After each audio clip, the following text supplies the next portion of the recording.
शक्ति रामकृष्णे स्थिता हिया सर्वविद्या स्वरूपान्तं शारदां प्रणमाम्यहम्। আজকের ডোমজুর শ্রীরামকৃষ্ণ বিবেকানন্দ সেবা কেন্দ্রে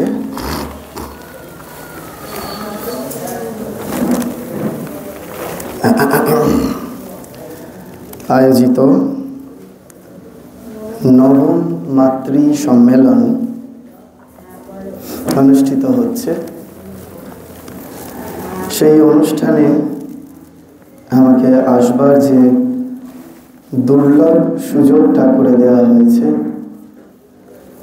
তার জন্য আন্তরিকভাবে কৃতজ্ঞতা প্রকাশ করছি আশ্রম কর্তৃপক্ষ এবং আশ্রমের সঙ্গে যুক্ত সেবা কাজে যারা ব্রতী হচ্ছে।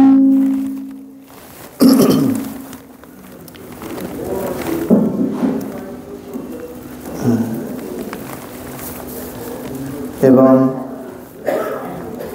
আন্তরিকভাবে শ্রদ্ধা জ্ঞাপন করছি উপস্থিত সমস্ত ভক্তমণ্ডলী, মাতৃমণ্ডলী।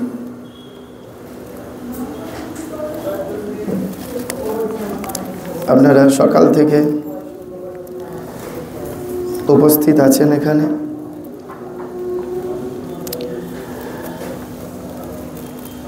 আপনারা আলোচনা ইতিমধ্যেই শুনেছেন শ্রীময়ী কুসুম ভট্টাচার্য মহাশয়ের কাছ থেকে। ওনাকে আন্তরিক শ্রদ্ধা জ্ঞাপন করছি। আপনারা কিছুক্ষণ পূর্বেই পব্রাজিকা আত্মকামপ্রাণা মাতাজি, আপ্তকামপ্রাণা মাতাজি এখনও উপস্থিত আছেন আশ্রম মধ্যে। মাতাজিকেও আন্তরিক প্রণাম শ্রদ্ধা জ্ঞাপন করছি এবং যারা ইতিমধ্যেই ভক্তিগীতি পরিবেশন করেছেন তাদেরকেও আন্তরিক শ্রদ্ধা জানাচ্ছি। মায়ের কথা আপনারা শুনতে পাচ্ছেন? শেষ অবধি মাইকটা একটু সমস্যা করছে, ইকো হচ্ছে আর কি।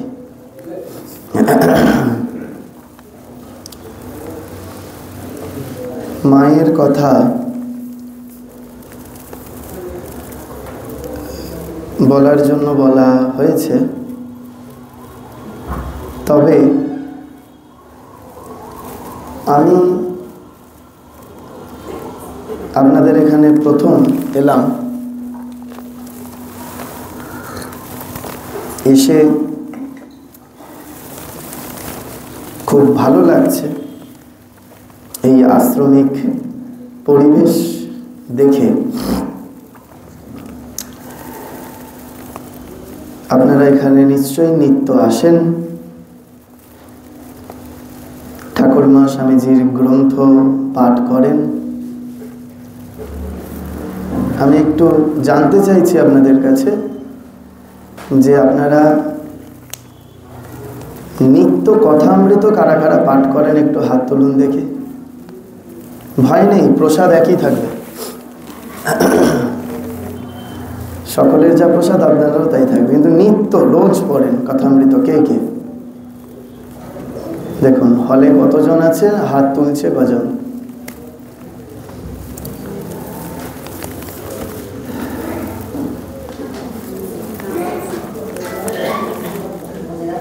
কথামৃত শোনেন, মাঝে মাঝে পড়েন কারা কারা? মাঝে মাঝে? আচ্ছা,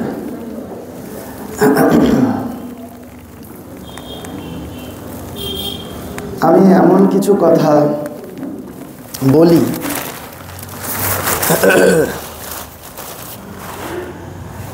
সেটা হচ্ছে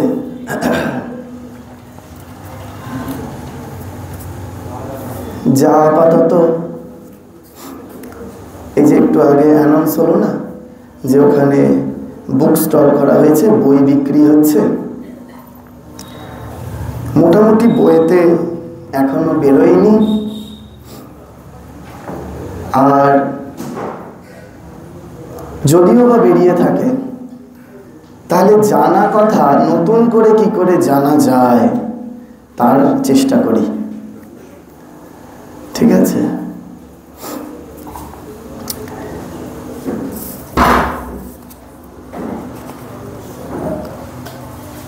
আচ্ছা, এটা হচ্ছে নবম মাতৃ সম্মেলন। এই আগে 8বার আর কি, 8বার এই সম্মেলন হয়েছে। আজকে নবম বছর, তো একবারই হয়, তাই তো? কি হ্যাঁ না না রেসপন্স করুন। এই 9বারই কারা কারা উপস্থিত ছিলেন একটু হাত তুলুন দেখি, সেই প্রথম সম্মেলন থেকে আজ অবধি। সেই সংখ্যাও খুবই কম। আচ্ছা, আপনারা বুঝবেন একটু পরে কেন এইগুলো আপনাদের কাছে জানতে চাইছি। আমি যাদেরকে ক্লাস নেব, অর্থাৎ আপনারা, আমি তো এখানে প্রথম, তাহলে আপনারা এখন কোন স্ট্যান্ডার্ডের সেটা না বুঝলে আমি তো বলতে পারবো না যে আপনারা ক্লাস 5-6-এ পড়ার মতো, না মাধ্যমিক দেওয়ার মতো, না মাস্টার ডিগ্রি করার মতো, সেটাকে আমি বুঝে নিতে হচ্ছে।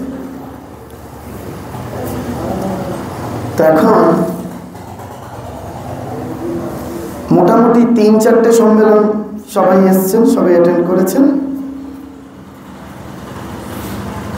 এই সম্মেলন করার প্রয়োজনীয়তাটা কোথায়? এই যে আমরা মাকে নিয়ে, মোটামুটি শীত পড়ে গেছে, শীতের একটা দিন রবিবার, আজকে তো আপনারা বাড়িতে সুন্দর করে কষিয়ে কষিয়ে রান্না করে খেয়ে দিয়ে ঘুমোতে পারতেন। তা না করে দেখুন, রবিবার একটা দিন আশ্রমে বসে এখানে মায়ের সম্মেলন করছেন। কেন? কোথাও আপনাদের একটা চিন্তা ভাবনার পার্থক্য ঘটেছে, কোথাও ইচ্ছার পার্থক্য ঘটেছে, যে না এইভাবে এতদিন ধরে জীবন যাপন করেছি, এখন সেইরূপভাবে জীবন যাপনটি আর করব না, একটু পৃথক জীবন যাপন করব। যার জন্য আজকে আপনারা উপস্থিত হয়েছেন। আমি যেহেতু মূলত স্কুল কলেজে পড়াই বা ক্লাস নিই, আমি বহু ছাত্রী দেখেছি যে তারা যখন ম্যাথামেটিক্স পরীক্ষা দেয় তখন তারা বড় বড় ভুল করে না। একটা অঙ্কের একটা সামান্য ছোট্ট ভুল এমন করে ফেললো যে গোটা অঙ্কটা তার ভুল হয়ে গেল। আমাদের ভক্তি জীবনে এসে, আশ্রম জীবনে এসে আমরা বড় বড় ভুল করি না। গুরুদেব বলে দিয়েছেন দীক্ষার পরে রোজ জপ ধ্যান করতে হবে, আমরা রোজ জপ ধ্যান করি। গুরুদেব বলে দিয়েছেন আশ্রমে আসতে হবে, আমরা মোটামুটি আশ্রমে যাই, সাধুসঙ্গ করি। এই বড় বড় ভুলগুলো করি না, আমাদের ছোট ছোট ভুল হয়ে যায়। কি ছোট ছোট ভুল?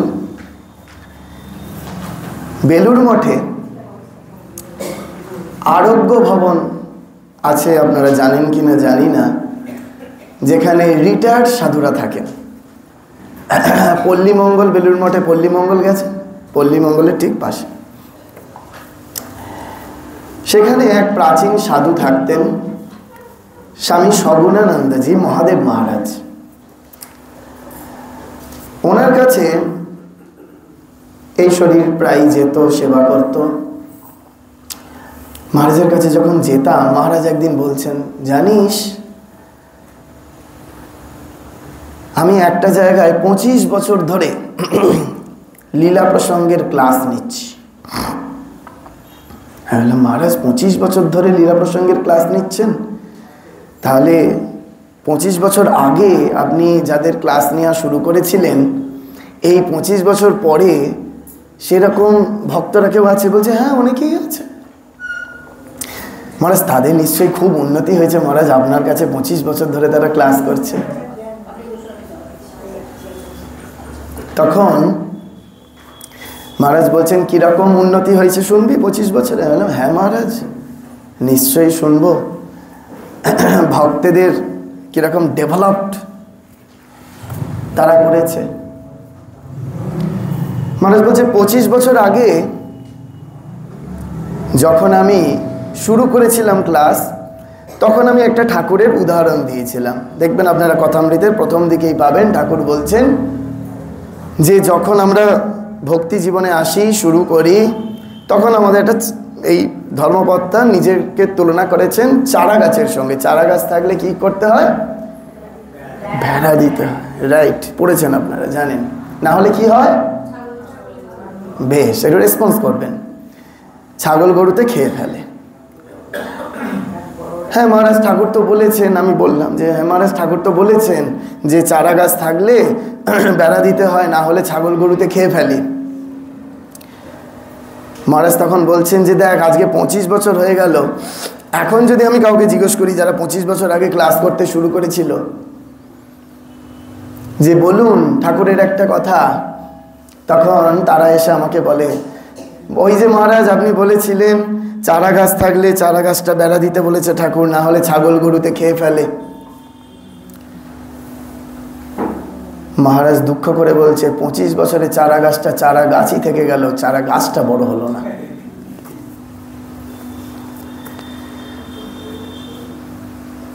Mind it. আশা করি আপনারা বুদ্ধিসম্পন্ন ব্যক্তি এখানে বসে আছেন, কথাটার অর্থ বুঝতে পারলেন। 9টা সম্মেলন আপনারা আজকে করছেন, 8টা সম্মেলন অলরেডি করে এসছেন। এই 8টা সম্মেলনের পরে আপনাদের চারা গাছটা কতটা বড় হলো আজকে দেখে নেওয়ার দিন।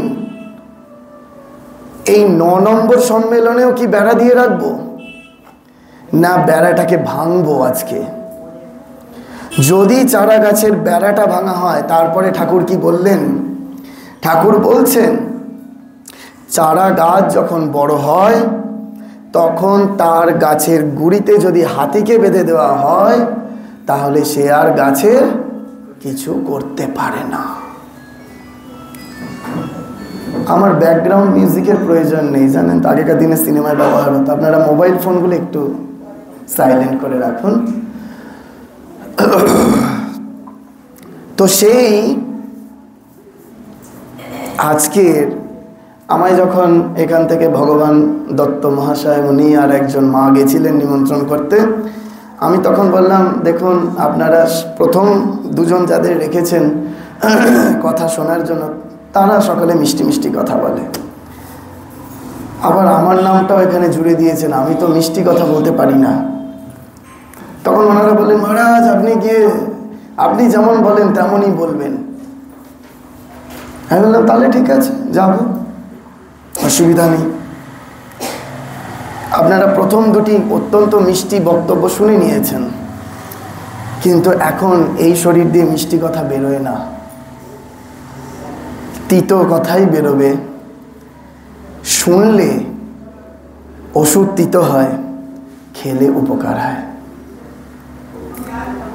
আমাদের জীবনের যদি পরিবর্তন না হয়, আমাদের চারিত্রিক দৃঢ়তার পরিবর্তন যদি না হয়, আপনি 9 নম্বর সম্মেলন কেন, এরপরে 25টা সম্মেলন করুন, কিন্তু যেমনকার আপনি তেমনই থেকে যাবেন। আমি ঢোকার সময় দেখলাম একটা সুন্দর করে ব্যাচ হয়েছে, আমাকেও পড়িয়ে দেওয়া হয়েছে।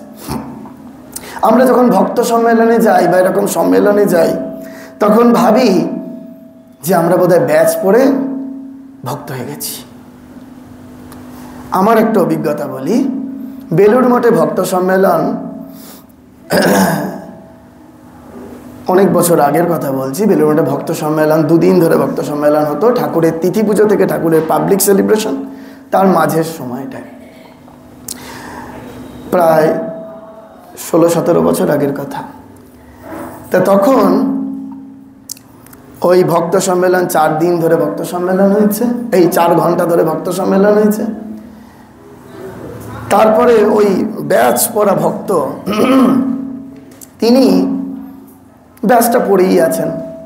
কেন না বেলুড় মঠ থেকে ভক্ত সম্মেলনে ব্যাচ পড়ে, ওটা তো একটা বিরাট অ্যাডভার্টাইজমেন্ট যে আমি দেখো মঠের ভক্ত সম্মেলন করে ফিরছি। তো তিনি সাধু সঙ্গ প্রচুর করলেন টললেন। তারপরে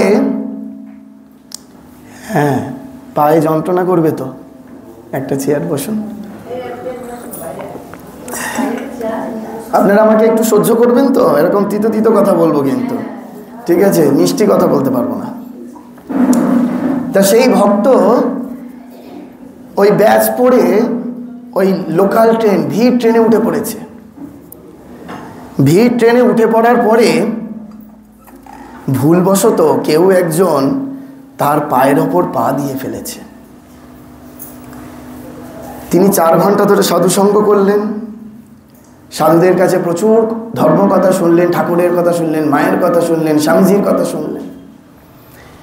এবার ওই ভিড় ট্রেনে পায়ের ওপর পাটা দিয়ে ফেলেছে আচমকা ভদ্রলোক, গলায় ব্যাসটা পড়ে আছে। তিনি তখন এমন কিছু শব্দ চয়ন করে বাক্য নির্গত করতে শুরু করলেন তার মুখ থেকে, তখন আমার মনে হয়েছিল তার গলা থেকে ব্যাসটা ছিঁড়ে ফেলে দিই, কারণ ওই ব্যাসটা পড়ে ওই কথাগুলো বলার তার কোনো অধিকার নেই। বুঝতে পারছেন আমি কোন জায়গাটা আপনাদের ধরাতে চাইছি? খুব সুন্দর করে লাল পাড় সাদা শাড়ি পরে আমরা চলে এলাম আশ্রমগুলোতে। যখন আজ রাস্তা দিয়ে আসছেন, আপনারই চারপাশের লোক আপনাকে দেখছে যে এই মা ওই আশ্রমে যাচ্ছে, আজকে সম্মেলন আছে। এবার আপনি ফিরে এসে, বা কখনো আপনি হয়তো ইলেকট্রিক বিল দিতে গেলেন, কখনো হয়তো বাজার করতে গেলেন, দোকান করতে গেলেন, সেই সময় যদি আপনার বিরূপ আচরণ প্রকাশ পায়, তখন আপনাকে কেউ ছোট করবে না, ছোট করবে আশ্রমকে, ছোট করবে ঠাকুরমা স্বামীজিকে। আপনার অধিকার নেই যে আপনার আচরণের মধ্যে দিয়ে ঠাকুরমা স্বামীজিকে ছোট করা। Be careful. যদি সত্য সত্যই ঠাকুরমা স্বামীজিকে ভালোবাসেন, তাহলে সবার আগে প্রয়োজন যে আমরা যাতে আমাদের নিজেদের একটা বিরাট পরিবর্তন নিয়ে আসতে পারি। যদি সেই পরিবর্তনটা না আনতে পারি, তাহলে এর কোনো সার্থকতা নেই। ধরুন আপনারা সকাল থেকে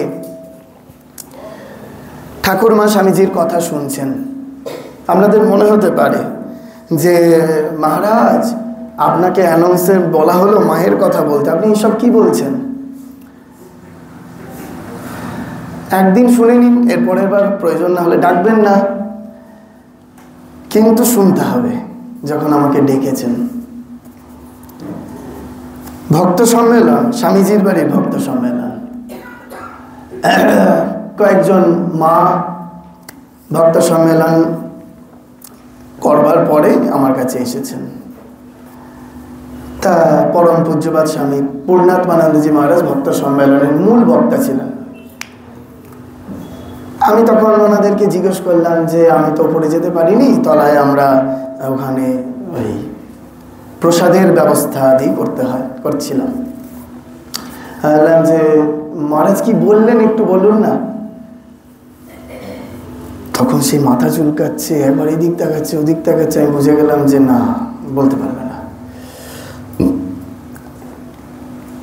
আমি তখন বললাম যে আমাদের যে সমস্ত রান্না আদি হয়েছিল, যেটা প্রসাদ পেলেন, কেমন হয়েছিল? একদম সকালের টিফিনের লুচি তরকারি থেকে শুরু করে দুপুরের লাঞ্চের পায়েস অবধি প্রত্যেকটা মেনু আমাকে বলে দিল, মহারাজ এটা খুব ভালো হয়েছে, ওটা খুব ভালো হয়েছে, এটা খুব ভালো হয়েছে। হ্যাঁ, বললাম প্রসাদের মেনুগুলো মনে রইল, আর মহারাজ কি বললো মনে রইল না?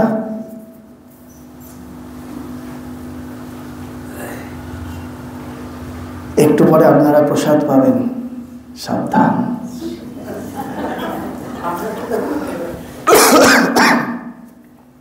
কোনগুলো আপনারা মনে রাখবেন আর কোন কথাগুলো মনে রাখবেন না, সেটা কিন্তু নিজেদেরকে ঠিক করে নিতে হবে।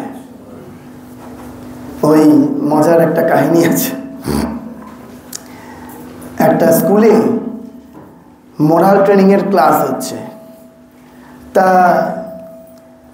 এডুকেশনাল ডিপার্টমেন্টের ইন্সপেক্টর গেছেন সেই স্কুলে, দেখছে যে রামায়ণ পড়ানো হচ্ছে। তো যখন পড়ানো হচ্ছে, তা ইন্সপেক্টর একটা ছাত্রকে তুলেছে, এই বলো হরধনু কে ভেঙেছিল?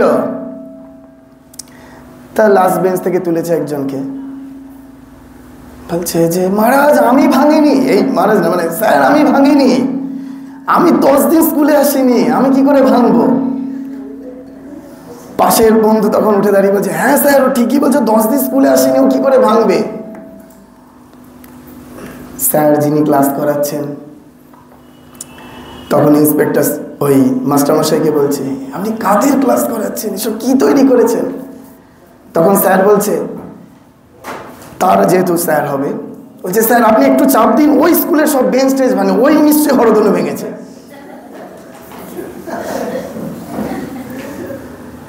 খুব রেগে গেছে ইন্সপেক্টর, রেগে গিয়ে হেডমাস্টারের ঘরে গেছে। হেডমাস্টারের ঘরে গিয়ে বলছে, এই আপনার স্কুলে কাদের টিচার রেখেছেন, কি সব স্টুডেন্ট তৈরি করছেন? আমি একটা প্রশ্ন করলাম হরধনু কে ভেঙেছে, বলছে আমি ভাঙিনি, স্যার বলছে ওই ভেঙেছে। তখন হেড স্যার বলছেন সেই ইন্সপেক্টরকে, দেখুন আপনি এই কথাটা শুধু এর মধ্যেই রাখুন, চার দেওয়ালের বাইরে বার করবেন না, দেখছেন তো কি অবস্থা, যদি আপনার হরধনু লাগে আমি একটা বানিয়ে দেব। আপনারা জানেন তো হরধনু কে ভেঙেছে? শ্রী রামচন্দ্র কি। তা আমাদের অবস্থাগুলো, আমরা হাসছি হয়তো, কিন্তু আমাদের অবস্থাগুলো ঠিক সেই রকম। একটু আগে আমাকে এই ভগবান লোক কিছু প্রশ্ন দেখাচ্ছিল, জানি না এখান থেকে কারা করেছেন। সেই প্রশ্নের মধ্যে একটা প্রশ্ন রয়েছে, ঠাকুরের জীবনীতে ঠাকুর মাছ খেতেন, মাংস খেতেন পাওয়া যায়, ডিম খেতেন পাওয়া যায় কিনা জানি না, মহারাজ ডিম খান, ডিম খেয়েছেন ঠাকুর? আসলে যে প্রশ্নগুলো দিয়ে আমাদের কোনো আধ্যাত্মিক উন্নতি হবে না, সেই প্রশ্ন করে উত্তর জেনে কোনো লাভ নেই। আমি আপনি কি করে আমার আপনার আধ্যাত্মিক জীবনটাকে এগোবো, কি করে চারা গাছটাকে বড় করব, সেটা যদি আমরা বুঝে নিতে না পারি, সেটা যদি আমরা জেনে নিতে না পারি, যা বইতে প্রকাশিত সেই কথা তো আপনারা বই কিনেও পড়ে নিতে পারবেন, সেগুলো আর নতুন করে এই শরীরকে দিয়ে বলানোর কি দরকার। কিন্তু যদি আমাদের আধ্যাত্মিক উন্নতি না হয়, কিরকম আধ্যাত্মিক উন্নতি? ঠাকুর কি বলছেন কথামৃতে? ঠাকুর বলছেন যে দেখো, হাতে তেল মেখে তারপরে কাঁঠাল ভাঙো, নাহলে কি হবে? কি হবে? তাহলে এইবার মনে করুন, যদি একবার তেলটা না মেখে কাঁঠালটা ভেঙে ফেলেছেন, আঠা জড়িয়ে গেছে, তারপরে যদি তেল দিয়ে ছাড়াতে চান, ছাড়বে, কিন্তু একটু সময় বেশি লাগবে। তাহলে আপনাদের বাড়িতে যারা নেক্সট জেনারেশন আছে, ছোট ছোট জেনারেশন আছে না, তাদেরকে বলুন যে দেখ আমরা অনেক ভুল করে ফেলেছি, আমরা কাঁঠালটা ভেঙে তারপরে তেল লাগাতে শুরু করেছি, তেল লাগাচ্ছি, কিন্তু তোরা বাবা তেলটা হাতে মেখে তারপর কাঁঠালটা ভাঙ। কজনকে বলছি আমরা? ঠাকুমা তার নাতনিকে বলছেন যে জানিস যে এই মা সীতা কেন বনবাসে গেছিলেন? বলছে হ্যাঁ খুব জানি। তখন নাতনি ঠাকুমাকে বলছে বলতো কেন? তখন নাতনি বলছে ওই 4 জন শাশুড়ি থেকে ঘর করার থেকে বনবাসে চলে যাওয়া। এখন তো আমাদের এইরূপ অবস্থা, আমরা না জানি রামায়ণ, না জানি মহাভারত, না জানি কথামৃত, না জানি মায়ের কথা। আমরা যখন বইমেলায় বুক স্টল করি, গত বছর তার আগের বছরের কথা বলছি, একটা বাচ্চা ছেলে তার মায়ের হাত ধরে বইমেলায় এসেছে। এসে ওই বইগুলো ঝোলানো থাকে, শিশুদের রামায়ণ, শিশুদের মহাভারত উদ্বোধন থেকে পাওয়া যায়। বাচ্চা ছেলেটা তার মাকে বলছে, খালি হাত টেনে টেনে, মা ওই বইটা কিনবো, ওই বইটা কিনবো, রামায়ণ দেখে বলছে। মা রিপ্লাই দিচ্ছেন, সব সময় তো রামায়ণ মোবাইলেই দেখছিস, আবার বই কেনার কি আছে, চল বলে টেনে নিয়ে চলে গেলেন। ভেবে দেখুন, আমরা মাতৃ সম্মেলন করছি, বাচ্চা ছেলে তার মায়ের কাছে রামায়ণ কিনতে চাইছে, অন্য কিছু কিনতে চাইছে না। মা বলছেন যে সবসময় তো মোবাইলেই দেখছিস, বই কিনে কি হবে। তখন বইয়ের দোকান থেকে নিয়ে গিয়ে খাবারের দোকানে মা তাকে খাবার কিনে দিচ্ছে বাচ্চাকে। কি অধঃপতন ভাবুন। আমরা আমাদের উত্তরসূরিদের না এগুলোকে জানানোর চেষ্টা করছি, না এগুলোকে বলবার চেষ্টা করছি, না আমরা নিজেরা চর্চা করছি। কিন্তু এদিকে আমরা মা এক নীরব বিপ্লব বলে সম্মেলন করছি, ব্যাচ পরে বাড়ি যাব, বাবা বাবা ওই বাচ্চারাই দেখবে, ঠাকুমা দিদিমা আপনারা যারা আছেন, একটা কোথা থেকে আশ্রম থেকে এলো, কি লাভ। এই ভাবটা আপনারা বাড়ি গিয়ে কজনের মধ্যে স্প্রেড করতে পারবেন?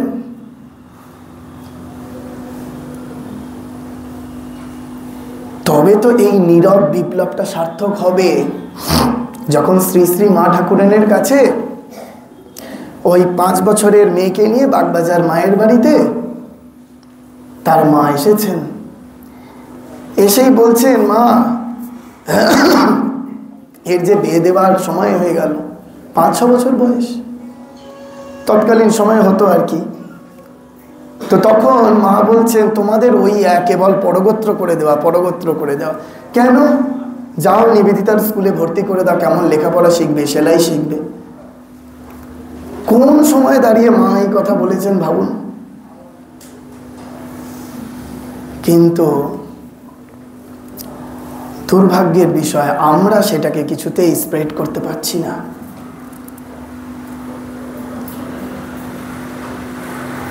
আমরা মহারাজদের মাতাজিদের ডেকে আনছি, বক্তৃতা শুনছি, খুব ভালো লাগছে, কিন্তু আমার ঘরের ছেলেটা মহারাজ হবে, আমার ঘরের ছেলেটা মেয়েটা সন্ন্যাসিনী হবে, সেটা কখনো ভাবব না।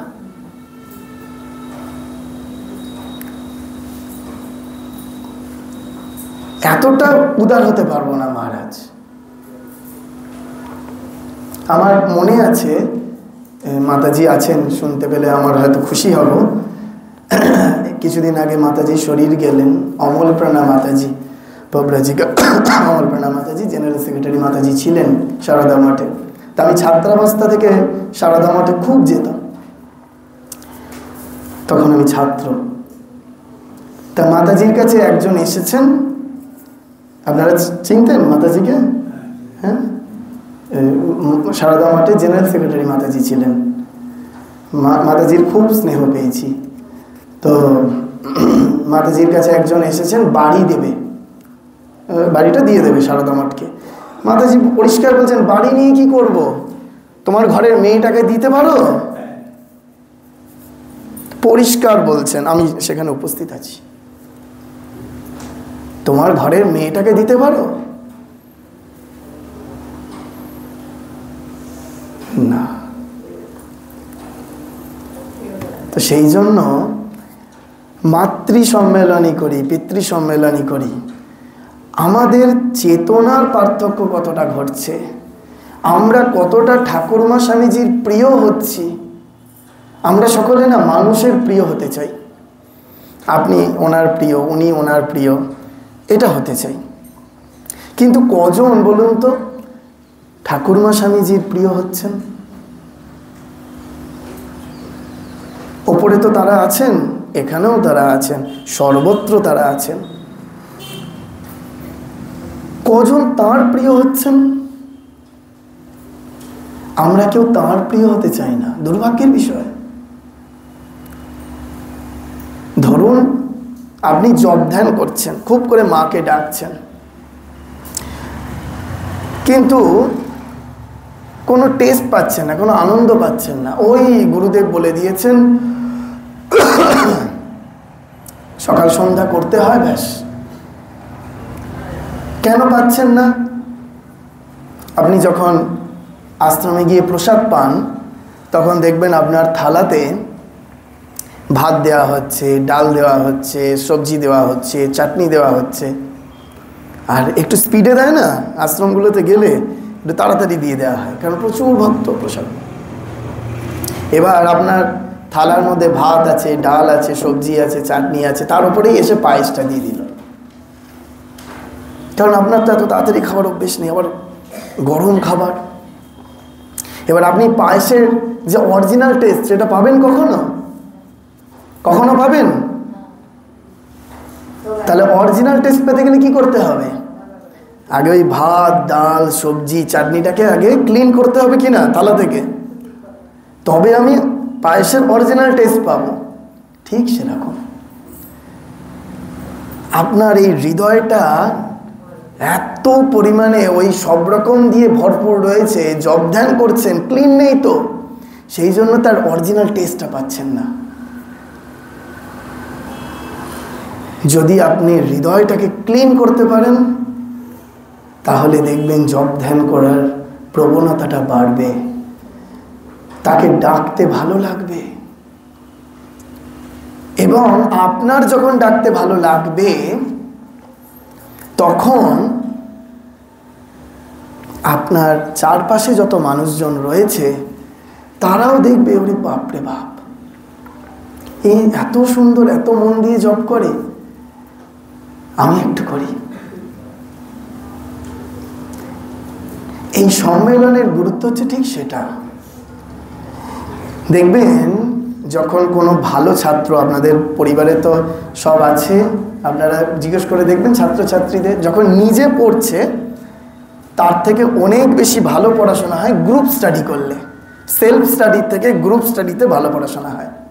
ঠিক সেরকম আপনি ঘরে বসে যখন জপ ধ্যান করছেন, সব ঠিক আছে, কিন্তু যখন এই সবাই মিলে একসাথে বসে করছেন, তখন দেখবেন যে একটা ইন্সপিরেশন পাচ্ছেন ভেতর থেকে।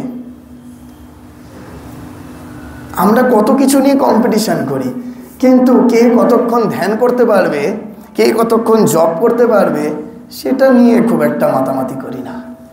কিন্তু কোন ছেলেবেলায় স্বামী বিবেকানন্দ ওইটাকে খেলা হিসাবে নিলেন। কি খেলা? ধ্যান ধ্যান খেলা।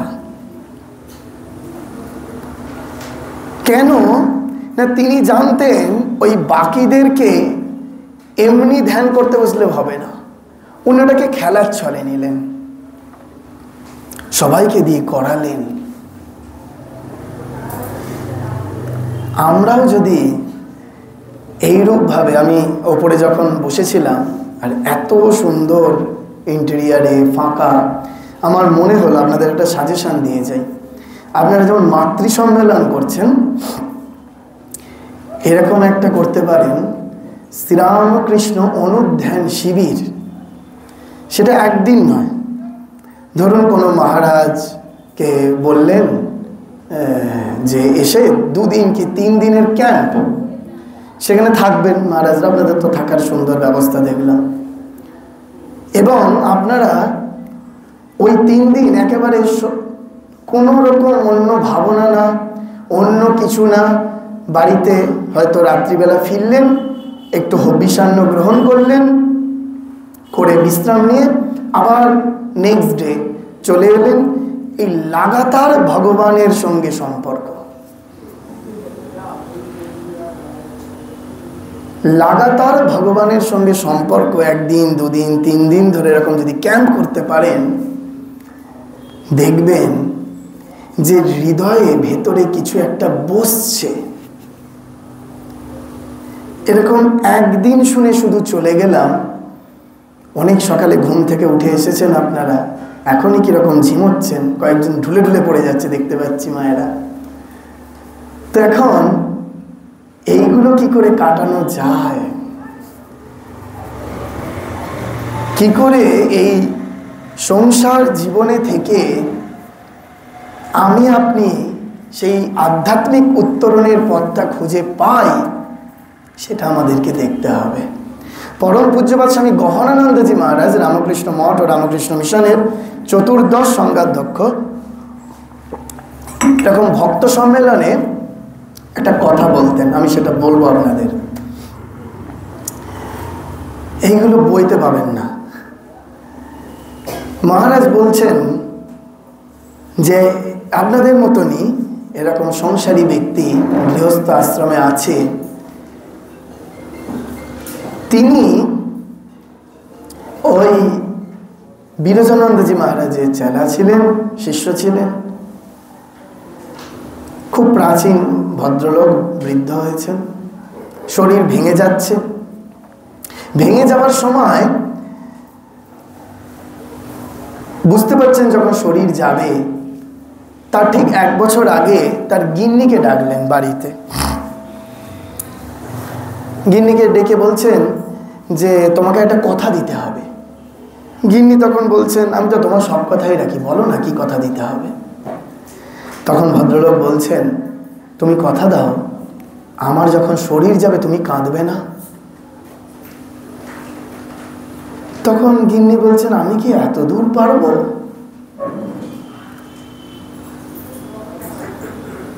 না, তোমাকে পারতেই হবে। যাই হোক, এরকম বলার ঠিক 1 বছর পার হবার পরে তার শরীর যখন আরো ভেঙে যায়, তার পরিবারে প্রচুর লোক, প্রচুর মানুষ। তিনি কি করেছিলেন, ওই সবাইকে ঠাকুরের গান, ঠাকুরের ওই কথা এরকম সব শিখিয়েছিলেন। তা উনি বলে রেখেছিলেন আমার যখন শরীর যাবে তখন তোমরা আমাকে রামকৃষ্ণ নাম শোনাবে, তোমরা আমাকে রামকৃষ্ণ নাম শোনাবে। তা যেদিন ডাক্তারবাবু সকালবেলা এলেন, ডাক্তারবাবু এসে জবাব দিয়ে দিলেন যে না, ইনি আর কয়েক ঘন্টা আছে। তা বাড়ির ছেলে, ওনার কাছে এই কথাটা লোকালেন না। উনি তখন কি করলেন দেখবেন, আমাদের তো নিশ্চয়ই এখানে অভিজ্ঞতা আছে, যখন মানুষের শরীর যায় তখন মানুষের না প্রিয়জনদের দেখবার একটা বিরাট বাসনাগুলো জেগে ওঠে, যে অমুকজন কেন আমাকে দেখতে আসছে না, অমুককে আমি দেখবো, ইত্যাদি ইত্যাদি। উনি তখন বললেন বাড়িতে যতজন আছে সবাইকে ডাকো আমার ঘরে। সবাইকে ডাকা হলো। যখন সবাই এসে উপস্থিত হলো তখন উনি বলছেন তোমরা এবার সকলে শ্রীরামকৃষ্ণ নাম শুরু করো। সবাই মিলে একযোগে ঠাকুরের নাম করতে শুরু করলেন। 1-1.5 ঘন্টা নাম হতে চলল। ওই নামের মাঝে কখন যে ওনার শরীরটা চলে গেল, তার ছেলে চিঠিটা গহনানন্দজি মহারাজকে লিখেছিলেন যে কখন যে তার শরীরটা চলে গেল, বাবার শরীর কখন যে চলে গেল আমরা বুঝতে পারলাম না। মহারাজ এটা বলে বলতেন যে ওই ঘরে যারা উপস্থিত ছিলেন সেই মুহূর্তে তাদের প্রত্যেকের সেই একটাই প্রার্থনা হলো যে আমাদেরও যেন মৃত্যুটা এইরূপ ভাবে হয়।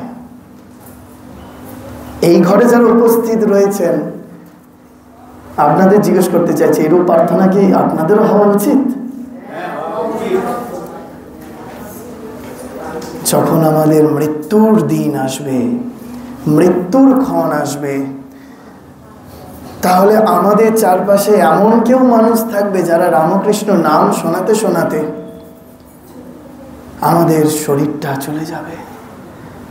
গীতার 8ম অধ্যায়ের 5 নম্বর শ্লোকে বলা হচ্ছে অন্তকালে চমামেব স্মরণ মুক্তা কলেবরম। আমরা বলি না যে কারোর একটা শরীর চলে গেল, আমরা বলি রামকৃষ্ণ লোকে চলে গেলেন। আপনার পরিচিত আছেন এই কথাটার সাথে, রামকৃষ্ণ লোকে চলে গেলেন?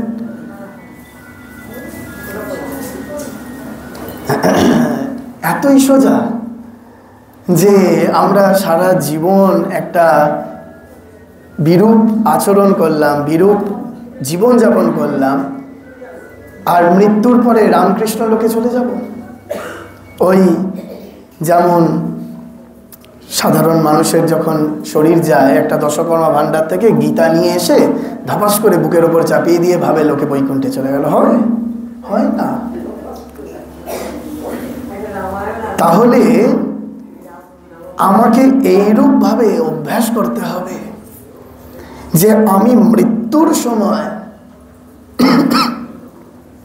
যেন ভগবানের নামটা করতে পারি। তখন মৃত্যুর সময় কোনটা?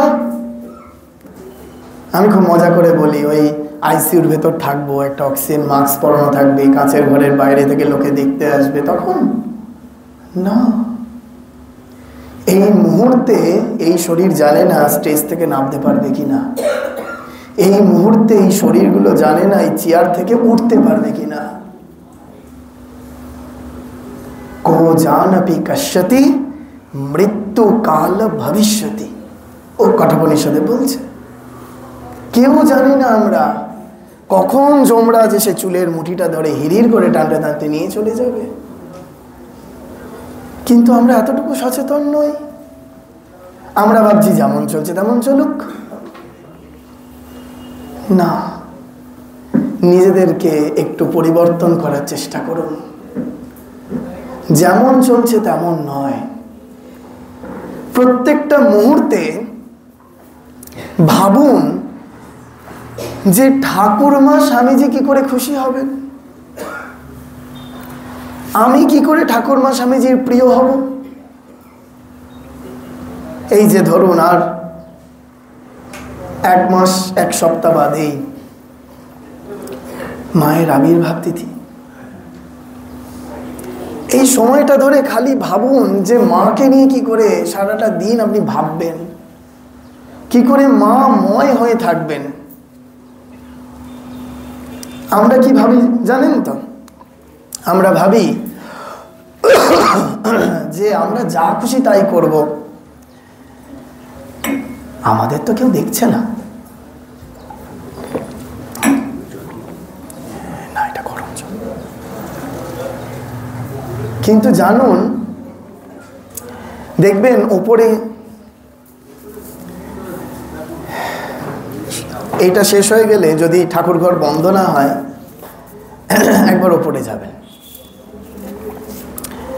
এতদিন ঠাকুরমা স্বামীজিকে খুব ভালো করে দেখেছেন তো, দেখে প্রণাম করেছেন তো। আবার এরপরে একবার গিয়ে দেখবেন। আমি একটু দেখার দৃষ্টিভঙ্গিটা আপনাদের বদলানোর চেষ্টা করছি। আপনাদের খিদে টিদে পাইনি তো? আমি একটু নেব, সময় বেশি নেব আপনাদের কাছ থেকে। আপনাদের ভালো লাগছে? নতুন কিছু জানতে পারছেন? আমি নতুনের পূজারী, আমি নতুন কিছু শোনাতে চাই সব জায়গায় গিয়ে। একবার গিয়ে ভালো করে দেখবেন ঠাকুরের যে চিত্রপট আমরা পূজা করি, সেখানে ঠাকুরের অর্ধেক চোখ খোলা, অর্ধেক চোখ বন্ধ। স্বামীজি তো একেবারে সম্পূর্ণ বন্ধ করে দিয়েছেন, আর মা ট্যাপ ট্যাপ করে তাকিয়ে দেখছেন। আমরা কে কি করছি সব উনি দেখছেন। স্বামী বিবেকানন্দকে একটা প্রশ্ন করা হতো যে আপনার সঙ্গে ঠাকুরের এবং আপনার সঙ্গে মায়ের সম্পর্কটা কি। এই প্রশ্নের উত্তরটা স্বামীজি খালি ঠাট্টা করে উড়িয়ে দিতেন। বলতেন ওই ঠাকুরের দৈত্য দানাদেরকেও হবটব বোধ হয়। স্বামীজির একটা ঠাট্টা করা স্বভাব ছিল। কিন্তু একবার সেই পাশ্চাত্যের 12 জন শিষ্য স্বামীজিকে চেপে ধরেছেন, আজকে আপনাকে বলতেই হবে যে আপনার সঙ্গে ঠাকুরের এবং আপনার সঙ্গে মায়ের সম্পর্কটা কি। স্বামীজি তখন কি মুডে ছিলেন কে জানে, গম্ভীর হয়ে বলে উঠলেন। স্বামীজির ভাষায় বলবো, মন দিয়ে শুনুন। স্বামীজি তখন বলে উঠলেন, জগৎ কল্যাণী মা মহামায়া জগতের কল্যাণে নিজেকে ধরাধামে প্রকাশ করতে চাইছিলেন।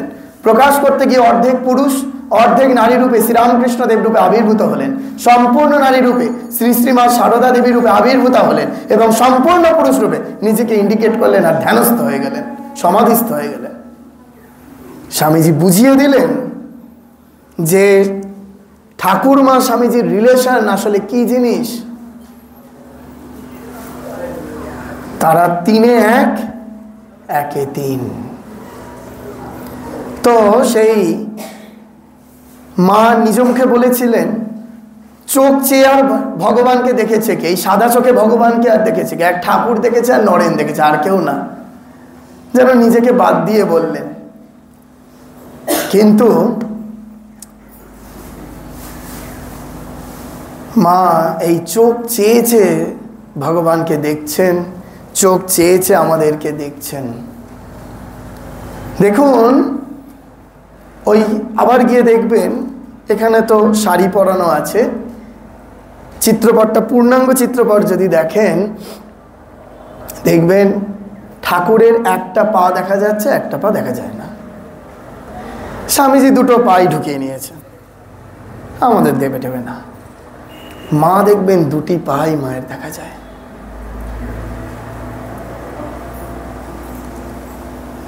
খেয়াল করেছিলেন এইগুলো এর আগে? খুব ভালো করে ঠাকুরমা স্বামীজিকে দেখবেন। আমি তো অনেককে জিজ্ঞেস করি, হয়তো কেউ বেলুর মঠ থেকে এলো, আচ্ছা ঠাকুরকে প্রণাম করেছেন? হ্যাঁ প্রণাম করেছি। আজকে ঠাকুরকে কি রঙের ধুতি পরানো হয়েছিল? মহারাজ কি রঙের? অনেক ভেবে টেবে বলতে পারছে না। দেখুন আপনারাই করেন, যেদিন বেলুর মঠে গেছেন ঠাকুরকে প্রণাম করতে, কেউ যদি ফিরে এসে জিজ্ঞেস করে যে আজকে ঠাকুর কি রঙের ধুতি পরেছে গো, আপনারা কজন বলতে পারবেন বলুন? কারণ এইটা বলার পরে না, এই কিছুদিন আগে এক বাস ভর্তি করে আমাদের ডানকুনি থেকে একটা সংস্থা কামারপুকুর জয়রামবাটি গেছিলেন এই জগদ্ধাত্রী পুজো নবমীর দিন। তা এক ভদ্রলোক সেই বাসে রয়েছে, তা এইটা আমার আগে এই কথাটা আগে শুনে নিয়েছে আমার কাছ থেকে। তা উনি ফেরার সময় বাসের মধ্যে সবাই সব ভগবানের কথা বলছে, ঠাকুরের কথা, মায়ের কথা বলছে। তা উনি তখন এটা আগে শুনে নিয়েছে বলে ভালো করে ঠাকুরকে দেখেছে। এবার ওই এক বাস 26 সিটের বাস, উনি বাদে 25 জন আছে, 25 জনকে জিজ্ঞেস করছেন, আচ্ছা তোমরা তো এত ঠাকুর মায়ের কথা বলছো, তা আজকে বলো তো কামারপুকুরে ঠাকুরকে কি রঙের ধুতি পরানো হয়েছিল? আমায় এসে পরে উত্তর দিচ্ছে এই গত শুক্রবার দিন, পরশু দিন, বলছে মহারাজ আপনি যা বলেছিলেন সম্পূর্ণ ঠিক, 25 জনের মধ্যে একজনও বলতে পারলো না ঠাকুরকে কি রঙের ধুতি পরানো হয়েছিল। কেন বলছি জানেন? আমরা গিয়ে ঠাকুরমা স্বামীজিকে ভালো করে দেখি না। প্রণামটা করতে হয়, প্রণামটা ঠিক করে প্রণাম করে চলে আসি, আর আমাদের যে ফর্দর লিস্ট নিয়ে যাই, আমার এত কামনা, এত বাসনা পূরণ করতে হবে, ঠাকুর আমার সংসারে এত সমস্যা, এগুলো তুমি কাটিয়ে দাও, এই আমার প্রার্থনা পূরণ করে দিলেই হয়ে গেল, ব্যাস। ঠাকুরকে ভালো করে দেখবো, মাকে ভালো করে দেখবো, দু চোখ ভরে দেখে আসবো ঠাকুরকে কীরকম সাজানো হয়েছে, কি মালা পরানো হয়েছে। তবে তো এসে যখন আপনি জপ করতে বসবেন, চোখটা বুঝবেন, তখন ওই সময় ঠাকুর মাকে দেখতে পারবেন। এখন যদি জিজ্ঞেস করো, আপনারা প্রত্যেকে জয়রামবাটি গেছেন, কটা সিঁড়ি পেরিয়ে জয়রামবাটিতে মায়ের মন্দিরে ঢুকতে হয়? বলতে পারবেন না। যদি এগুলো কে শিখিয়েছেন জানেন? কথামৃতকার মাস্টারমশাই শ্রীমদর্শন যদি পড়েন, সেখানে মাস্টারমশাই পরিষ্কার বলছেন, যেখানে যাবি সেখানেই পুঙ্খানুপুঙ্খভাবে। কেন না, যখন আপনি জপ করতে বসবেন তখন ওইগুলো আপনাকে সহায়তা করবে। যে আপনি একটা স্টেপ বাই স্টেপ যাচ্ছেন, এগোচ্ছেন, মাকে দেখছেন, মায়ের সঙ্গে কথা বলছেন, মাকে এরূপ সাজানো হয়েছিল,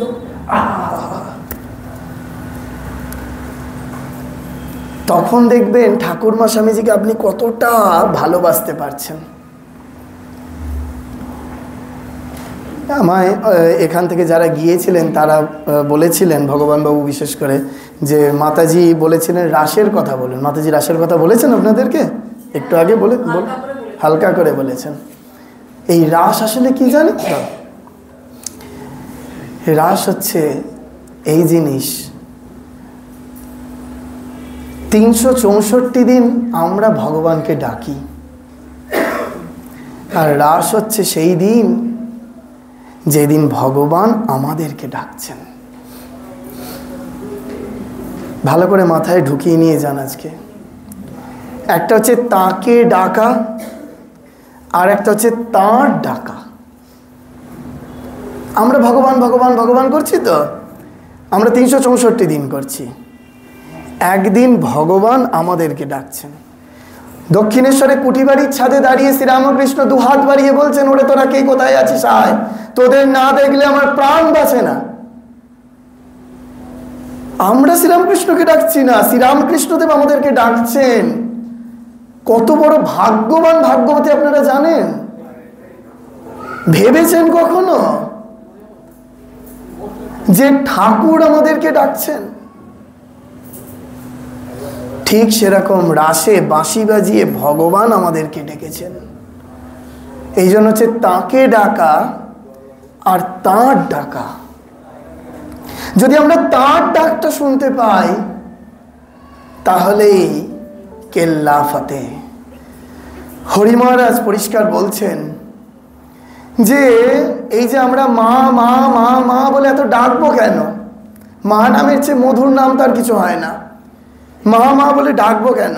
বলছে ডাকতে ডাকতে একটা ডাক যদি ডাকার মতো হয়ে যায় তাহলে কেল্লা ফতে। ব্যাস, মা মা মা বলে যদি 100 বার ডাকি, 100 বার ডাকার মধ্যে যদি একটা ডাক যদি ডাকার মতো হয়ে যায়। আগেকার দিনে যখন বারুদ আবিষ্কার হয়নি, ওই পাথর ঘষতে ঘষতে ঘষতে ঘষতে একবার যদি ফুলকি জ্বলে যেত তাহলে আগুন জ্বলে যেত। মা তো তাই বলছেন গো, চন্দন ঘষতে ঘষতে, ফুল নাড়তে চাড়তে, তত্ত্ব কথা বলতে বলতে।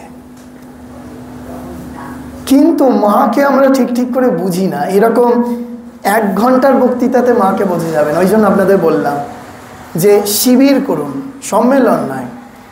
যখন আপনাদের আশ্রমের এই রকম অবস্থা রয়েছে, 1 দিন 2 দিন আমি আসতে রাজি আছি। এই শিবির করলে কি হয় না, কনস্ট্যান্ট এক একটা দিক নিয়ে আলোচনা করা যাবে। কিরকম আমি বলছি, নতুন নতুন ভাবনা দেব আপনাদেরকে। মা 2টো পা দেখা যাচ্ছে বললাম, 2টো চোখ খুলে বসে আছে বললাম। কেন না, মা আমাদেরকে কোলে আশ্রয় দেবেন। মা বলেছেন না যে ছেলে যদি কাদা ধুলো মেখে আসে তাহলে আমাকেই ঝেড়ে কোলে তুলে নিতে হবে। তার মানে আমরা জানি যে আমরা মা মা করে ডাকছি, হ্যাঁ, তাহলে মা আমাদেরকে কোলে আশ্রয় দেবেন। এই বিষয়ে কোনো সন্দেহ আছে আপনাদের কারোর? আছে কি? সাহস পাচ্ছে না বলতে।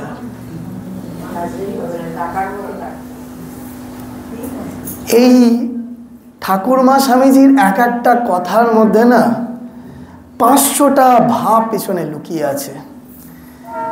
আপনি বই খুলে পড়ছেন একরকম, যখন ওইগুলো নিয়ে ভাবছেন একরকম, যখন সাধু সঙ্গের মধ্যে দিয়ে শুনছেন আরেক রকম। এই কথাটা মধ্যে একটা কি ওয়ার্ড আছে, চাবিকাঠির শব্দ আছে। শব্দটা হচ্ছে এই, মা যদি বলতেন ছেলে যদি কাদা ধুলো মেখে আসে তো আমাকে কোলে তুলে নিতে হবে, তাহলে আমি মানতুম যে মা একেবারে আমরা যা করবো মা তো বলেইছেন, আমি 17 মা, আমি অ17 মা, তাহলে আমি কোলে উঠে যাব। কিন্তু বলার পরে কি ওয়ার্ডটা হচ্ছে, মা বলছেন ছেলে যদি কাদা ধুলো মেখে আসে আমাকেই ঝেড়ে, মা বলছেন না মাইন্ড ইট, যে ওই অবস্থায় কোলে তুলে নেবেন। যদি বলতেন যে ছেলে যদি কাদা ধুলো মেখে আসে আমাকে কোলে তুলে নিতে হবে, তাহলে এর ভাব অন্যরকম হতো। মা বললেন যে ঝেড়ে কোলে তুলে নিতে হবে। কখনো ভাবছেন এই কথাটার, এই শব্দটার উপর কখনো জোর দিয়েছেন? আপনি যত খুশি কাদা ধুলো মাখুন, কিন্তু ওই অবস্থায় মা আপনাকে কোলে নেবেন না। আপনি যতই মাতৃ সম্মেলন করুন আর যতই মা মা করে ডাকুন, যতবার জয়রামবাটি যান, যতবার বেলুড় মঠে যান,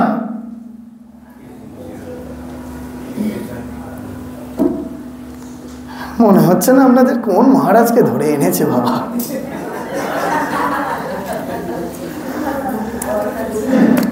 আমি বলেছি নতুন কথা বলবো আপনাদেরকে, এই ঝেড়ে কোলে তুলে নিতে হবে। মা কিন্তু আমাদের জন্ম জন্মান্তর ধরে ঝাড়ছেন। এই দুদিন আগে একটা কি কাণ্ড হলো না, সারদা কাণ্ড। এই মায়ের নামে সারদা কাণ্ড করে সুদীপ্ত সেন এখন জেলে বসে বুঝতে পারছেন যে মায়ের ঝাড়াটা কি জিনিস। আমাদেরকেও মা ছাড়ছেন না। আমাদের জন্ম জন্মান্তর ধরে কাদা ধুলো মাখছি, আমাদের জন্ম জন্মান্তর ধরে মা আমাদের ঝাড়ছেন আর ঝাড়ছেন। যে জন্মে আমরা পরিষ্কার হয়ে যাব, সেই জন্মেই আমরা মায়ের কোলে উঠে যাব। সেই জন্য মায়ের কথা আমাদের মনে হয় না খুব সোজা, কিচ্ছু সোজা নয়। মায়ের কথা যদি বুঝতে হয়, মায়ের কথা যদি ধারণা করতে হয়, তাহলে একটু সাধনার প্রয়োজন আছে। স্বয়ং স্বামী বিবেকানন্দ চিঠিতে লিখছেন মহাপুরুষ মহারাজকে, জানো তারক দাদা, মাতা ঠাকুরানী কি বস্তু তোমরা তা বুঝতে পারোনি এখনো, কালে বুঝবে। কাকে বলছেন? স্বয়ং শিবানন্দজিকে বলছেন, স্বয়ং স্বামী বিবেকানন্দ। এই মাতা ঠাকুরানী কি বস্তু আমরা বুঝতে পারিনি। আমরা ভাবছি যে আমরা যা করব তাতেই মা খুশি হবেন আর আমাদের কোলে তুলে নেবেন, মা মা করে ডাকলেই হলো। কিন্তু আমি সকলকে একটা অনুরোধ করি, আপনারা সবাই নিঃসন্দেহে মাকে খুব ভালোবাসেন তো? এমন কোনো সন্তান আছে কি যে মাকে ভালোবাসে না? এমন কোনো সন্তান নেই। তাহলে মাকে যদি এতই ভালোবাসেন, তাহলে ওই ঝাড়বার কষ্টটা কেন দিচ্ছেন মাকে? কেন আর যেচে কাদা ধুলোটা মাখছেন আপনারা? চেষ্টা করি না সবাই মিলে যে আর বাবা কাদা ধুলো মাখবো না, কারণ মাকেই তো ঝাড়তে হবে, সেই কাজটা তো মাই নিয়েছেন।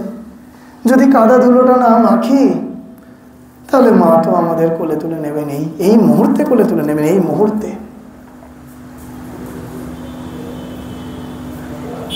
এবার বলি, মা যে চোখ চেয়ে চেয়ে দেখছেন না, এই আমি আপনি যা করছি, অপরকে কটু কথা বলছি কি অপরকে দুঃখ দিচ্ছি, অপরের নামে কিছু মনে মনে ভাবছি, সব মা দেখছেন। কীরকম ভাবে বলছি? বেশি দিন আগের না, 2017 সালের ঘটনা।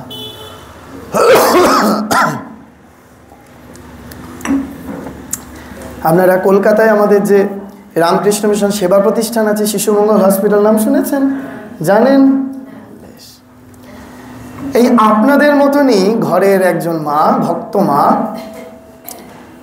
তিনি সেবা প্রতিষ্ঠানে ভর্তি হয়েছে।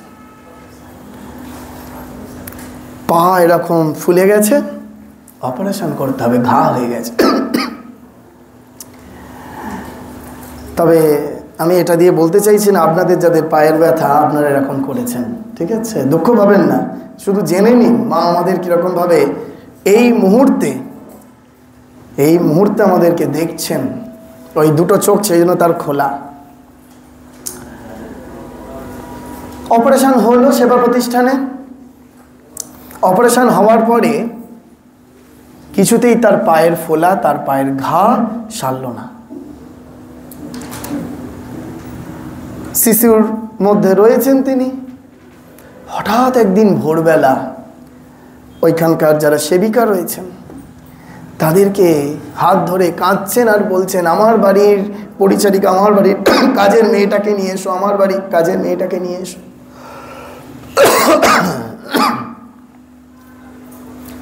কিছুতেই সামলানো যাচ্ছে না। মহারাজরা গেলেন, গিয়ে বলছেন, কেন আমাদের এখানকার সেবিকারা ঠিকমতো কি যত্ন আপনি করতে পারছেন না, সেই জন্য বাড়ির কাজের মেয়েকে ডেকে পাঠাচ্ছেন? বলছে, না, একটাই কথা, শুধু আমার বাড়ির কাজের মেয়েটাকে ডেকে দিন, আমার বাড়ির কাজের মেয়ে ডেকে দিন।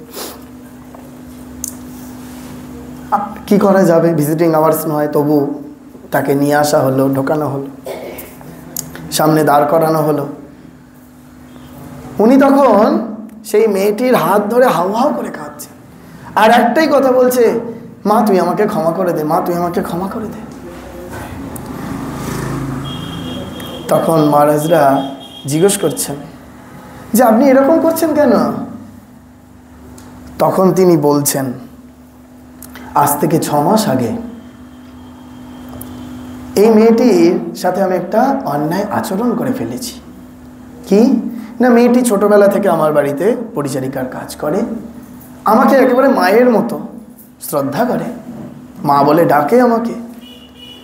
তো একদিন ওই বাড়ির কাজ করতে করতে কাজে হয়তো একটু ভুল করে ফেলেছে। আপনারা সব সজাগ আছেন তো, মন দিয়ে শুনে নিন এটা, যে ওই কাজ করতে করতে ভুল করে ফেলেছে। তা ওই মানে ঘর মুছছিল, ওই নোংরা জলের বালতিটাতে আমি একটু লাথি মেরে ফেলি, আর ওই নোংরা জলটা তার গায়ে গিয়ে লাগে। ও আমাকে কিছু বলেনি, আমার মায়ের মতো দেখে তো। কাল রাতে শ্রী শ্রী মা আমাকে স্বপ্নে দিলেন, স্বপ্নে এসে বললেন, তুমি যতক্ষণ না তোমার ওই কাজের মেয়েটির কাছে ক্ষমা চাইবে ততক্ষণ তোমার পা ভালো হবে না। 2017 সালের ঘটনা বলছি, মাত্র 7 বছর আগের ঘটনা, সেবা প্রতিষ্ঠানে। বইতে পাবেন না। তাহলে বুঝতে পারছেন, আমরা যে যা করছি, যে যাই করি না কেন, মা সব বসে বসে দেখছেন এবং তার শাস্তিরও ব্যবস্থা করছেন। যখন হরিশ ওই মায়ের ধানের চালের ঘুরলেন, মা কি ধানের মড়াইয়ের চারপাশে ঘুরলেন, মা কি তাকে ক্ষমা করে দিলেন? মা একেবারে জিভ টেনে ধরে চর কষাতে শুরু করলেন। তাকে যাকে চর দেওয়ার মা তাকে চর দিয়েছেন, যাকে কোলে আশ্রয় দেওয়ার তাকে কোলে আশ্রয় দিয়েছেন। শ্রীরামকৃষ্ণদেব রানী রাসমণিকে চর দেওয়ার তাকে চর কষিয়েছেন, যাকে কোলে আশ্রয় দেওয়ার তাকে কোলে আশ্রয় দিয়েছেন। তাহলে এবার আপনারাই ভাবুন যে আপনারা চর খাবেন না কোলে আশ্রয় নেবেন। জানি আমাকে আর দ্বিতীয়বার আপনারা ডাকবেন না, কিন্তু এই কথাগুলো যদি শোনেন, এত বছর ধরে এত মিষ্টি মিষ্টি কথা শুনেছেন, এই কথাগুলো শুনুন, তবে আমাদের জীবনটা নতুন খাতে প্রবাহিত হতে শুরু করবে, তবে আমাদের দৃষ্টিভঙ্গিটা বদলাবে, তবে আমরা নতুন করে ভাবতে শিখব, নতুন করে ঠাকুরমা স্বামীজিকে দেখতে শিখব। শ্রীরামকৃষ্ণদেব বড় মৌলিকতা পছন্দ করতেন, একঘেয়ে হতে বারণ করতেন ঠাকুর, বলতেন একঘেয়ে কেন হবি? তিনি বড় মৌলিক ছিলেন। পরম পূজ্যপাদ স্বামী চেতনানন্দজি মহারাজ বলেন, ওই জন্য প্রতি মুহূর্তে জানা কথা কি করে নতুন করে জানানো যায় ভক্তদের, সেই চেষ্টা করবে এই শরীরকে, বলেছিলেন তিনি। আমি ওই জন্য আমার বক্তৃতা মানেই ওই জানা কথা কি করে নতুন করে জানানো যায় আপনাদেরকে, তার চেষ্টা করি। আমি নতুনের পূজারী, আমি প্রতি মুহূর্তে শিখি। শ্রীরামকৃষ্ণদেব বলেছেন, যাবৎ বাঁচি তাবৎ শিখি। সেই জন্য এই যে ঠাকুর মা স্বামীজিকে প্রতি মুহূর্তে যদি নতুন করে দেখেন, প্রতি মুহূর্তে যদি নতুনভাবে দেখবার চেষ্টা করেন, তাহলে দেখবেন যে ঠাকুরমা স্বামীজির আপনি অত্যন্ত কাছের হয়ে গেছেন, অত্যন্ত প্রিয় হয়ে গেছেন। আমাদের উদ্দেশ্য হচ্ছে ওই একটাই, যে আমরা কি করে ভগবানের প্রিয় হব। দেখবেন গীতার দ্বাদশ অধ্যায়ের নাম কি? ভক্তিযোগ। সেই ভক্তিযোগে ভক্তাষ্টকম আছে, 13 to 20, এই যে 8খানা মন্ত্র, 8খানা শ্লোক, সেই শ্লোকের সব শেষ শব্দগুলো হচ্ছে ইয়ো মদ ভক্তা সমে প্রিয়, এইরূপ ভক্ত আমার প্রিয়। তাহলে সেখানে বলা হচ্ছে যে কোন রূপ ভক্ত আমার প্রিয়। যখন শ্রীরামকৃষ্ণদেব কাশীপুর উদ্যানবাটিতে আছেন, তখন শ্রীরামকৃষ্ণদেব ভক্তের দুটো ভাগ করলেন, একটা অন্তরঙ্গ, বাহ গুড, একটা বহিরঙ্গ। তাহলে এখন আপনারা অন্তরঙ্গ ভক্ত হবেন না বহিরঙ্গ ভক্ত হবেন, ঠাকুর বলে দিয়ে গেছেন। তাহলে আমরা শ্রীরামকৃষ্ণদেবের কতটা প্রিয় হচ্ছি সেটা আমাদের নিজেদেরকে দেখতে হবে কি না। চারা গাছটা এই 9টা সম্মেলনের পর কতটা বড় হলো সেটা কিন্তু আজকে আপনারা বাড়ি গিয়ে ফিরে দেখবেন। বুঝতে পারছি আমি? তাহলে দেখবেন এই সম্মেলন করা সার্থক, সাধু সঙ্গ করা সার্থক। এই এতক্ষণ ধরে রবিবার যে সময় আপনারা দিচ্ছেন সেই সময় দেওয়াটা সার্থক।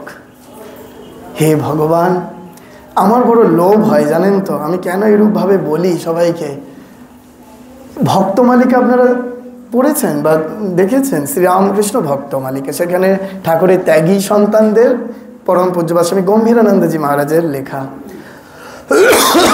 এবং ত্যাগী সন্তান এবং গৃহী ভক্ত, সন্ন্যাসী ভক্ত এবং গৃহী ভক্ত, তাদের জীবন কথা রয়েছে। আচ্ছা ভাবুন, ওই যে যারা গৃহী ভক্ত তালিকায় যারা রয়েছেন তাদের জীবনগুলো একটু পড়ে দেখবেন। সেই রকম জীবন যাপনটা আমার বড় দেখতে ইচ্ছা হয় এই যুগে আপনারা করছেন। আমার বড় দেখতে ইচ্ছা হয় যে এই অবস্থায় যদি আপনারা ওই রূপ গৃহী ভক্ত, ঠাকুরকে ভালোবাসা, আমি যে দেখিনি তা নয়, আমি এরকম গ্রামে গঞ্জে আর বক্তৃতার সূত্রে এত জায়গায় যেতে হয়, এরকম বহু মানুষ দেখেছি, এখনো দেখছি, আপনাদের মধ্যেও সেই মানুষ আছে নিশ্চয়ই। কিন্তু ওইটাই বলা যে একেবারে ঠাকুরমা স্বামীজিকে আন্তরিকভাবে ভালোবাসতে হবে, একটাই উদ্দেশ্য। এবং এই ভালোবাসাটা এমন হবে, এটা বলে শেষ করি, অনেকটা সময় নিয়ে নিয়েছি। প্রথম ভালোবাসাটা কীরকম হয় না, প্রথম ভালোবাসাটা হয় ঠাকুরের কথায় আছে, ঠাকুর বলছেন তিনি হচ্ছেন চুম্বক, আমরা হচ্ছি ছুঁচ। তিনি আমাদেরকে আকর্ষণ করেছেন তাই আমরা এখানে এসেছি। কিন্তু এটা শেষ কথা না, শেষ পরিণতিটা এইরূপ হবে, তখন এই শরীরগুলো হয়ে যাবে চুম্বক, ঠাকুরের কথামৃতে আছে না, ভালো করে পড়বেন। আর তখন ভগবান হয়ে যাবে ছুঁচ। আপনার টানে ভগবান তখন আসবেন। পরম পূজ্যপাদ স্বামী গহনানন্দজি মহারাজ শেষের সময় একেবারে বেলুর মঠে আছেন। মহারাজের আশ্রিত কেউ আছেন এখানে? মহারাজের আশ্রিত কেউ নেই। আচ্ছা, মহারাজ ঠাকুরের মন্দিরে আর আসতেন না। এবার ডাক্তার বলেছেন যে একটু আপনাকে হাঁটতে হবে। তা ওনার সেবক বিকাশ মহারাজ, এখন স্বামী নিষ্ঠানন্দজি ওই আরোগ্য ভবনের দায়িত্বে আছেন, মহারাজ বলছেন, মহারাজ আপনি মঠের প্রেসিডেন্ট, আপনি যদি মন্দিরের প্রণাম করতে না যান লোকে কি বলবে। মানে এইটা বলার উদ্দেশ্য না, উদ্দেশ্য হচ্ছে ডাক্তারবাবু বলেছেন যেহেতু ওনাকে একটু হাঁটতে হবে, এখন মন্দিরে গেলে তাহলে একটু হাঁটা হবেই, এই সূত্রে উনি বলছেন আর কি। মহারাজ গম্ভীর হয়ে গেলেন, গম্ভীর হয়ে বলছেন, দেখো তোমাদের মন্দিরে গিয়ে ঠাকুরকে দেখতে হয়, আর ঠাকুর আমাকে এখানে এসে দেখা দেয়, এই হচ্ছে শেষ পরিণতি। বুঝতে পেরেছেন যে প্রথমে ভগবান চুম্বক, আমরা হই ছুঁচ, কিন্তু ঠাকুর কথামৃতে বলছেন শেষ পরিণতি হবে আমরা হব চুম্বক। তখন ভগবান আমাদের কাছে আসবেন। হে ভগবান, বড় ইচ্ছা করে যে এই সাদা চোখে যদি একবার ঠাকুর মাকে দর্শন হয়, মা যদি কৃপা করে একবার দর্শন দেন। এই শরীরের একটা উপলব্ধির কথা বলে শেষ করি, সত্য ঘটনা। আমি তখন ডানকুনিতে ছিলাম না, গুপ্তিপাড়ায়, ওখানে একটি আশ্রমে ছিলাম।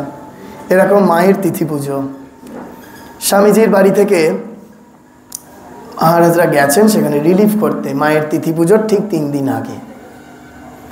তা দরিদ্র আশ্রম একেবারে, হ্যাঁ, আমার তো মিশন সেন্টার নয়, আমাদের সাধারণ লোকে তো সব অত ডোনেশন দেয় না, ভিক্ষা করে যেটুকুনি চলে। তো মহারাজরা জিজ্ঞেস করছেন যে এই যে মায়ের তিথি পুজো আসছে, কতজন প্রসাদ পাবে? আমি জানি, একদম সজ্ঞানে জানি যে 50 জনের বেশি প্রসাদের আয়োজন করার ক্ষমতা নাই।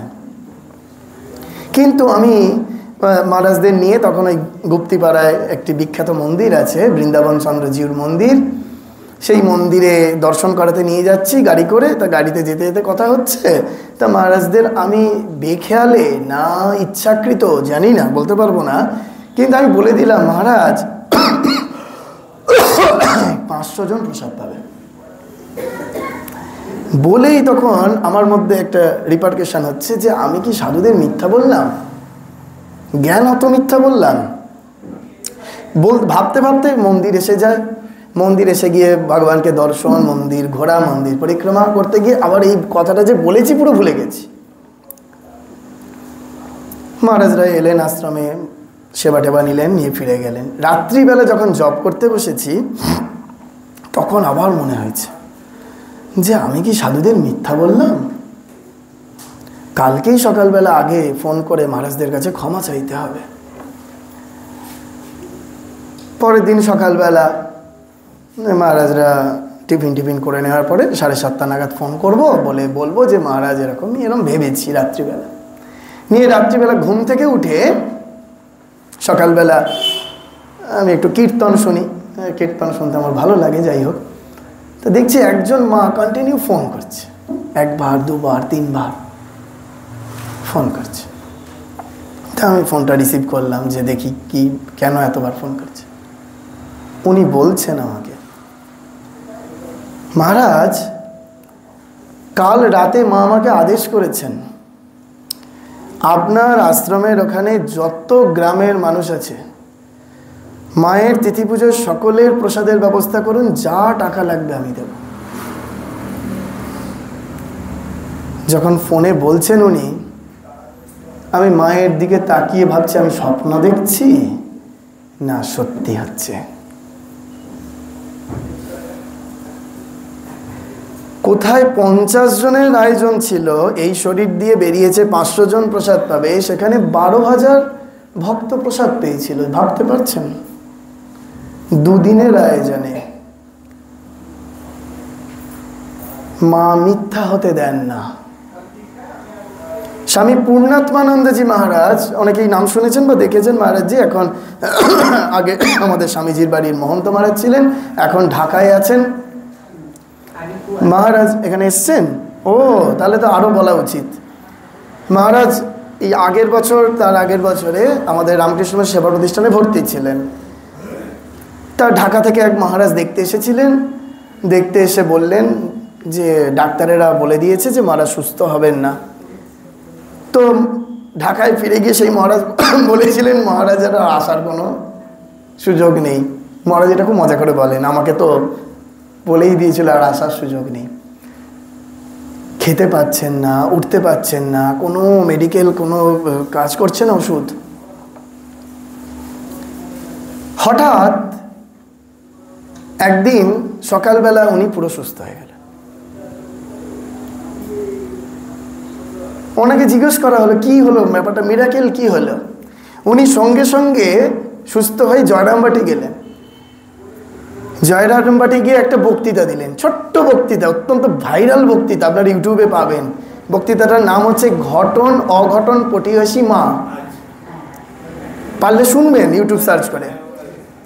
আমি শুধু যারা শোনেনি তাদের জন্য বলছি। মহারাজ বলছেন সেখানে, আপনারা বিশ্বাস করলে করবেন, না করলে না করবেন। মহারাজ বলছেন, আমি মানে এই কথাটাও মহারাজ বলছেন যে আপনারা বিশ্বাস করলে করবেন, না করলে না করবেন, কিন্তু আমি এখানে বসে বলছি আমি এতই অসুস্থ, ডাক্তারেরা জবাব দিয়ে দিয়েছে, কিন্তু রাত্রিবেলা আমার কেবিনে স্বয়ং মা এলেন।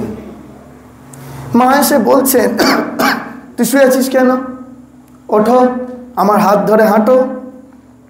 বলে মা তাকে ওই কেবিনের মধ্যে হাঁটালেন। স্বপ্নে দেখছেন মহারাজ, হাত ধরে হাঁটালেন। মহারাজ হাঁটছেন, হাঁটবার পরে কিছু খেলেন, মা খাওয়ালেন, তারপরেই ঘুম ভেঙে গেল ওনার। ঘুম ভাঙার সাথে সাথেই মহারাজ বলছেন, আমার শরীরের যে এত অক্ষমতা, এত শরীরের যে ক্লান্তি, এত শরীরের অসুস্থতা আর বোধ করলাম না। ডাক্তারেরা এসে তাজ্জব বনে গেল। এই 2 বছর আগের ঘটনা বলছি।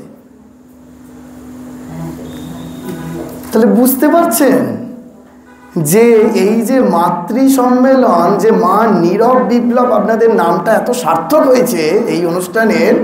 এই যে নীরবে মা এখনো আমাদেরকে পর্যালোচন করছেন, আমি এইটা দেখেই ভেবেছিলাম যে ওই কেবলমাত্র যেগুলো বইতে বেরিয়েছে আমি এই কথাগুলো আপনাদের এসে বলবো না।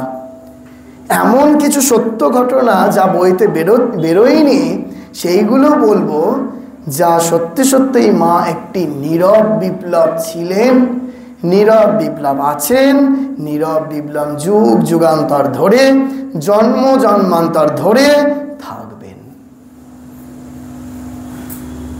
সকলে ভালো থাকবেন। আমি যদি আপনাদের দুঃখ দিয়ে থাকি আমার কথার মধ্যে দিয়ে, আমাকে আপনারা নিজ গুণে ক্ষমা করবেন। আমি চেষ্টা করলাম যে আপনাদেরকে একটা নতুন দিশা, নতুন আলো দেওয়ার জন্য।